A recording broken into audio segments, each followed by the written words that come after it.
So అట్లాగే కొంచెం మనం ముందుకెళ్తే, కొంచెం ఇటు ముందుకు పోతే మొన్న అంటే ఈ మధ్య ఇక్కడ ఉన్నటువంటి స్టోన్ను తీసేశారంట.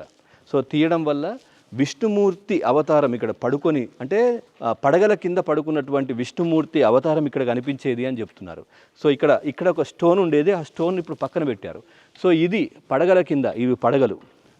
సో పాము పడగల కింద ఇక్కడ విష్ణుమూర్తి శిలారూపం కూడా ఉండేదంట. అంటే దూరం నుంచి చూస్తే మనకు విష్ణుమూర్తిలాగా కనిపించేది. సో అది కూడా అక్కడ పక్కన ఏదో చిన్న డ్యామేజ్ అయ్యి ఆ శిల అనేది అక్కడ పక్కన పెట్టారు.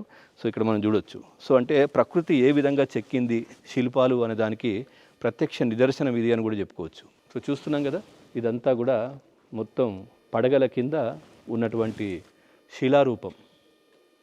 సో ఇట్లా చాలా అద్భుతాలు, ఒకటా రెండా, ఎన్నో అద్భుతాలు కూడా ఇక్కడ ఉన్నాయి. శివలింగం ఉంది. సో బయట నుంచి చూస్తే ఆంజనేయ స్వామి లాగా కూడా కనిపిస్తారంట. ఒకసారి అక్కడికి కూడా వెళ్ళి చూసే ప్రయత్నం చేద్దాం, పదండి.